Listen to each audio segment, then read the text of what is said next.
So, if you want to be one of those people who actually puts in the effort and wants to get good at Chinese, learn the tones. That's the most important thing. Chinese is really not that hard.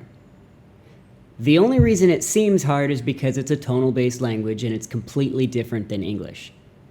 So you gotta learn the tones, and you can't just ignore them and pretend that people are gonna understand you. If you say something extremely basic, they'll probably know what you're saying, but as soon as you get to anything any more, tiny bit more complex, you're gonna say the sentence, you're gonna be like, I think it sounds fine, and they're gonna be like, what? The tones really matter. And don't give me any of that, like, well, I'm too shy, so I'm not gonna say bonjour. I'm gonna do that thing where, like, I'm not quite so sure of myself, but I'm still gonna try a little bit so that I end up sounding way worse. Bonjour. Bonjour. Meow James. Bonjour, everyone. Meow James. So usually what Mandarin teachers do, they start by going, Mandarin Chinese has 4 tones. First tone, second tone, third tone, and fourth tone. But they're right off the bat, they're forgetting Mandarin has 5 tones. And one of them, sure, one of them is way less frequent than all the other ones, but that doesn't mean it's not a tone that people actually use. So don't tell people that it's not there. So just remember, 5 tones, okay? Second, calling them first, second, third, fourth, fifth is fine when you've been learning for a while. But at the beginning, you have no context for what that means. And you can remember them, but it's just gonna be extra work. So instead, what we're gonna do, we're gonna rename them. For first tone, we've got singing tone. Yes. For second tone, we've got question tone. Yes. Yes. Yes. For third tone, we've got teacher tone. Yes. Yes. And for fourth tone, we've got angry tone. Yes. Yes. Fifth tone, we've got bored tone.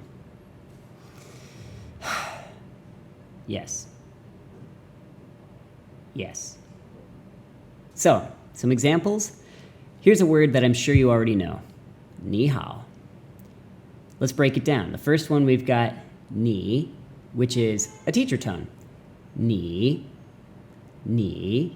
Then we got the word good, which is hǎo, also teacher tone. Hǎo, hǎo. So then, put them together and... All right, hold on one sec. Now, this is a weird Chinese thing. Usually I wouldn't bring this up in the first lesson, but if you put 2 teachers next to each other, the first one is always going to question the authority of the second one. The first one becomes a question tone. It's basically just because it's easier to say, so then you don't have to go nǐ hǎo, you just go nǐhǎo. So it's like you're cutting off the beginning just to make saying it easier. And that's just what everyone does, to the point where, like, it won't tell you that in a dictionary because the word will always tell you what the tone of that word is. But everyone always changes it. And this isn't one of those sometimes you do, sometimes you don't. This is in do it every time. Yes, and do it every time. So, nǐhǎo is literally you good.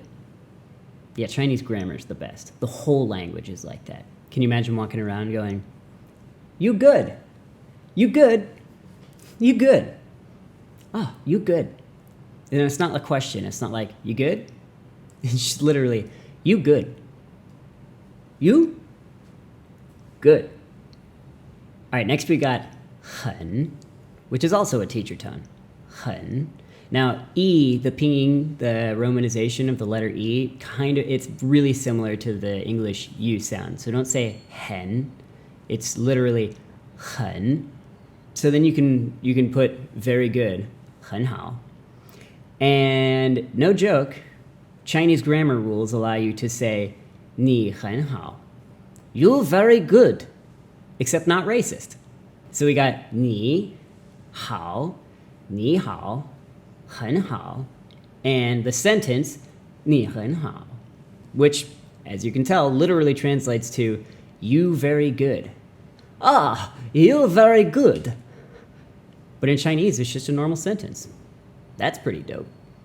So that's our first lesson of 普通话. Learn the tones. Practice them without any words attached to them. Just practice remembering to make those sounds with every single word. You're always going to have to learn the tones every single time. Don't do that. Like don't be one of those foreigners. 我是一个美国人. Just like I said at the beginning, actually try, and you'll be fine. Also, make sure to, I don't know, poo on the like button, because 普通话. God, if this one wasn't recording, oh, I'd be so pissed.